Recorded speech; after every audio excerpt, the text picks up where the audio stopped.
I'm going to check the action on this guitar, and I've actually already set the saddle up, but it doesn't make any difference. You're going to check it the same way. So here's how we do it. I've got a set of feeler gauges right here. These are automotive feeler gauges, no big deal. You get them at an auto parts store, and they go like this, and you can stack them. So you take these things, you push a couple of them together, you get the width you want. And I know that when I shoot 14 like that I'm dealing with 90 thousandths of an inch. So I'm going to start there and just see what I get here. I've got an overhead light up here, which is really important for casting a shadow. And hopefully we can see that shadow right here. You can see it. When I see a gap between that shadow and the feeler gauges, I know I've got a gap. So I'm going to go across here, and I'm going to look for 90 thousandths. When I get over here, I've got just a little bit of a click, and you can push down on the string and you can feel it. So I've got just a little bit of clearance right there, so this would be like 93 thousandths of an inch. It's got a little bit of clearance. We're going to go across. This one's got just a hair, and that's how I do it. And then I write those numbers down. So I'm going to add a 103 in here, or 13, and that's 90, so this is going to make it 0.103. Let's see what we got now. See my low E, it's got just a hair clearance. So that low E is at 103, which is what I want it to be on this guitar. I want it to be 105. So 103, 105, that's close enough. Now, if that's too big of a gap, you reach in here and you get a smaller one. So here's 90, and here's an 8. So now I've got 98 thousandths of an inch. So I'm going to run that across, and it's important to push your finger down on here. Don't leave these slack. Get them up here and put your finger down on there to make the stack tight. And there is a tiny little gap right there. So 98 just barely clears. But the string clears 98, so we're looking at about 100 thousandths of an inch. And according to my little chart over here, that's exactly what I want it to be. So that's close enough. Let's see what happens if I try to push it under the D. Got just tiny bit. So it's 98. I'd like for it to be 95. That D could go down a little bit more. Same thing here. I'm going to swap the 8 out. I'm going to put a 6 in. And I've got 96 thousandths of an inch. And that's not bad. You know, I wanted it to be 95. That's probably close enough. I'm coming over to the G, and the G doesn't really want to do it. So I'm going to go back over here to the 90. Yeah, I like 93 on that. And so forth. And that's how we check in action. I write down all those numbers and write them down on a sheet. It's not that big of a deal using feeler gauges. The important thing is to get light from up in this direction so you can see the shadow, and put that thing under there and feel for the tap. Tap down on the string and you can feel it. That's how we check the action.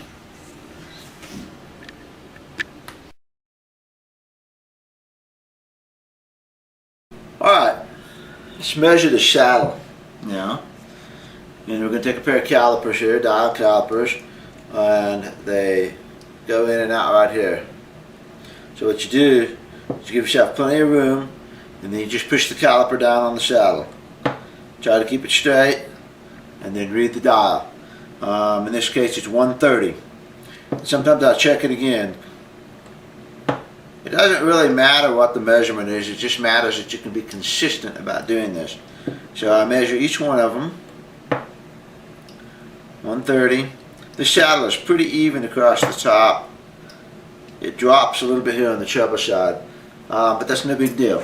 Then I'm going to get my sheet right here, and I've got all my little numbers on here, so I know what my action was, I know how much I want to drop it, and then I know how much I want to take off the saddle. I measure the saddle, and then I write down how much it's going to go to, so I can see where it's going to go. So this saddle is going to go down to it's going to go down to 110 and 105 here, which is just a little bit on the low side, but it's not too bad. And you know, this bridge is slotted, so that's going to help a little bit with the break angle. But you can see what you're going to do out there. So, having measured all that, then I get a file. I use a double cut mill bastard file here. It's no big deal. Use whatever you want to do. This is just what I'm most comfortable with. Now, and it cuts both directions, so that's kind of nice. I've got the top protected here with these sheets. The saddle's open, And what I'm going to do is bridge my hand here. So I've got my finger here to just keep it from gouging in. I've got my other finger back here as a depth gauge. And you just go across it like this. Short little strokes. Just keep it balanced on the top like that. You get a I gotta quit filing now so you can hear me. You get a feel for your file, how fast it's going to cut, how much dust you're making, all that sort of thing. And frequently, get that dust out of there and come back and check your measurements again. Make sure you don't go too far. I've already taken 4/1000ths of an inch off of that one. Okay? So that's what you do. Let me file this off and then we'll finish up. And I've got a sandbag up here. In addition to this covering, I have a sandbag that I've got sitting on the front of the guitar just to help it keep everything stable. So we're going to file down here, and I'm going to edit this out probably, but you can watch the filing process for a little bit and listen to the sound of grating bone, which is pleasant. And you know what I'm doing up here is I'm just tucking my finger underneath this file like this so that I cannot take it down to the top, and I've got my finger in here and I'm just using it as a depth gauge and across the top.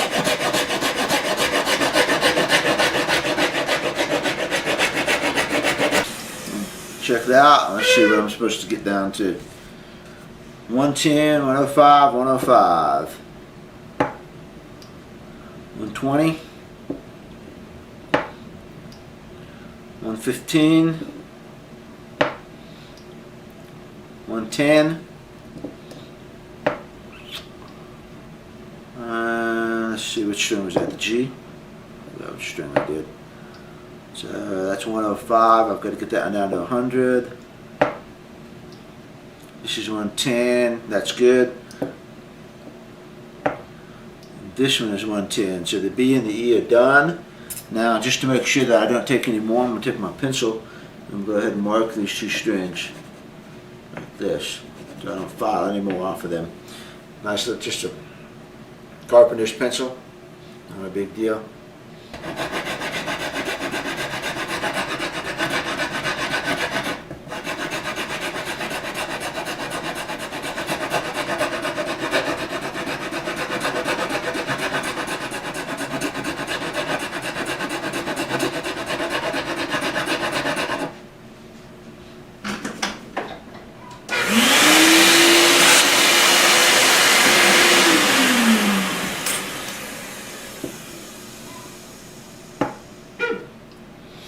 $10. 105. Talked about 106, but that's close enough. That's good. And we're good. Okay. Now that I've got them where I want them, I'll take the pencil and get the whole thing. Like that.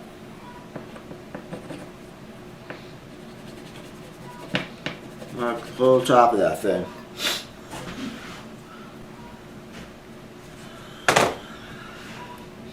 Now I'm going to be using a file directly on this saddle, and I don't want to hit the bridge obviously, so I'm going to take this off some more.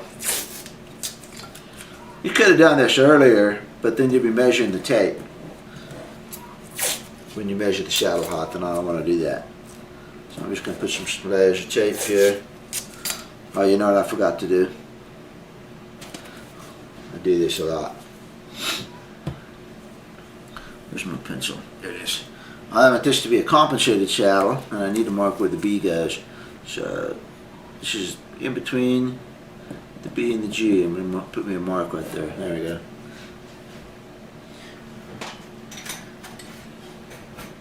Now I have two files, two little triangular files that look like this. These are used for fret crowning. This one's a little bit wider, as you can see, and this one's a little bit narrower. And what I'm going to do with these is I'm going to cut my compensation angles here.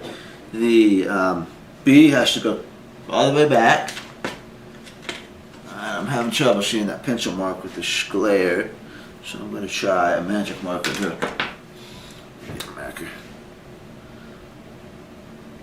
There we go. I can see it. Okay, so here's what I did. Here's what that looks like. Alright. The B has to go all the way back, the low E has to go all the way back. The D and G go all the way forward, and the E and the A stay kind of in the middle. it is not that critical. I mean, you're talking about 3/32 of an inch saddle here.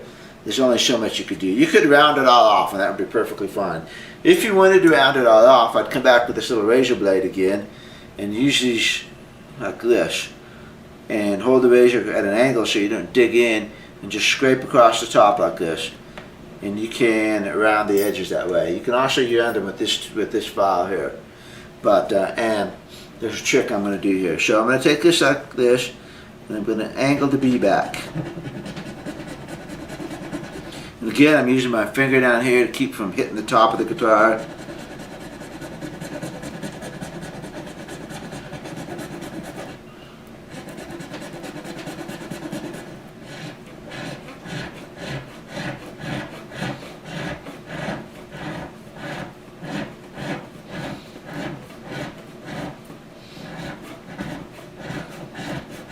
Got a pretty healthy angle on this.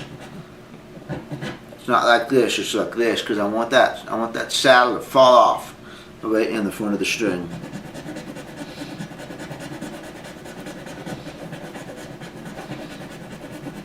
So I can see what I'm doing here. Now I'm going to come over to the E and do the same thing. I'm going to work my way out about right here.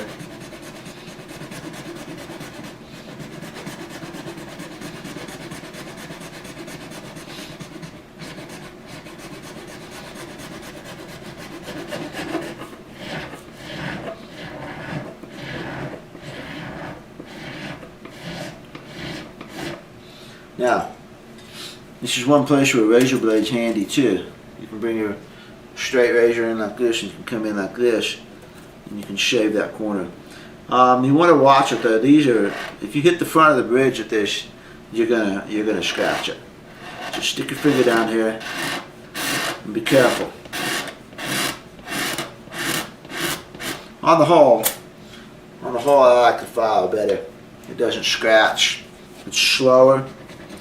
Slower is safer.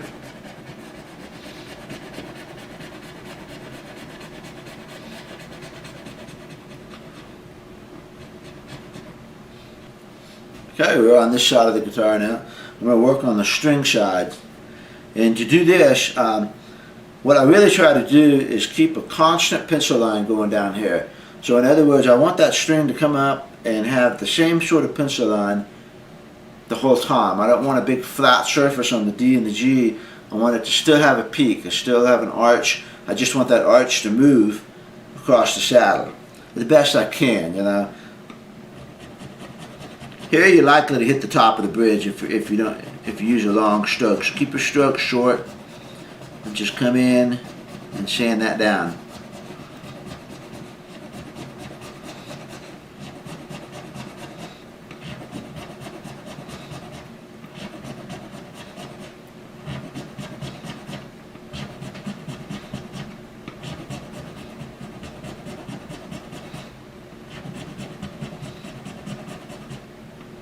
The way I have my hand braced right here keeps me from going too far, really. I mean, I just get this little short pivoty motion here.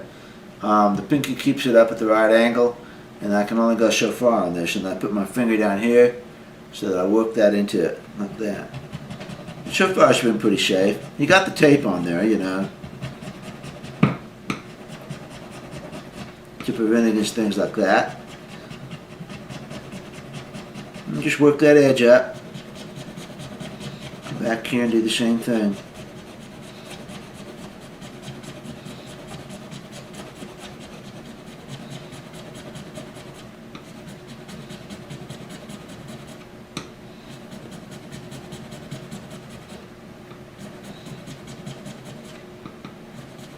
Okay? Vacuum the desk up.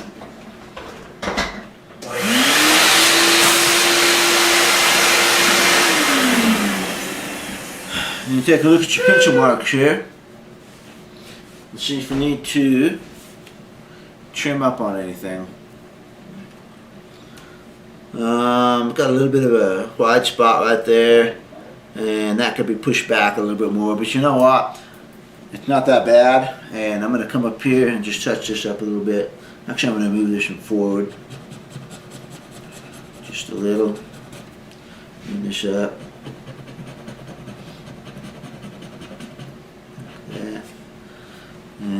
here. We'll move this back a little bit.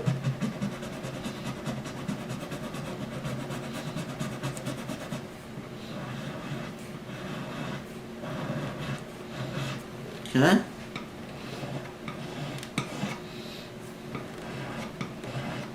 Sharp edge. Now, I'm going to get a piece. This is 320 grit sandpaper.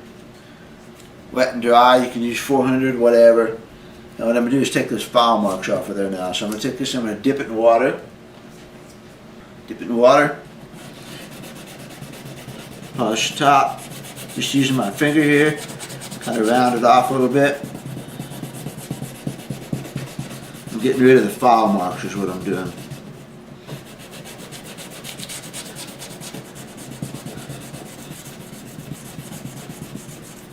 Okay. If this is the first time you've done this or you're not sure of your technique, you could at this point take all this stuff off, strain the guitar out, check your action. I'm pretty sure I'm going to be pretty close. I've done this a million thousand times, so I'm going to go ahead and polish the saddle up. I'm taking a risk. If it's not what I want, then I'm going to come back in and touch up a spot. But I think I'm going to be close, so I'm going to go ahead and polish. And then if I have to come back, then I have to come back. And I'm using this stuff right here. You can get it. Shake it up good. Slip some on there.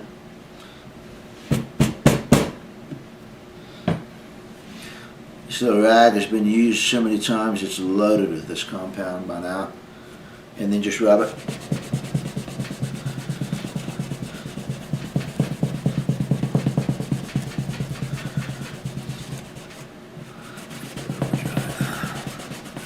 Alright, that puts a nice shine on it.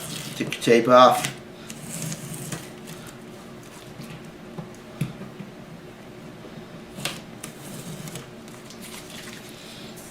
Come back in and clean it up now.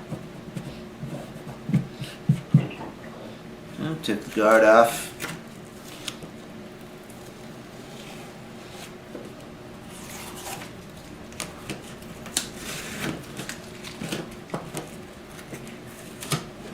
I usually keep it stuck together.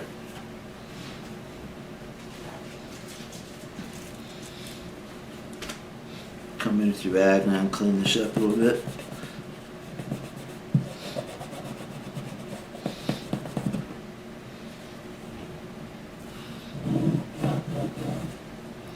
Sometimes what you need to do, take your spatula, like this, and push the rag up a bit.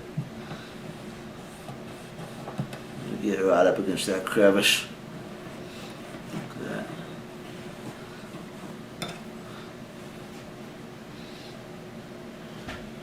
And there you go. There is an adjusted saddle. It's still got some dust and stuff on it. I'll get that in a minute. There's an adjusted long saddle. I never took it out of the guitar. Adjusted it right in the guitar. That's how you do it.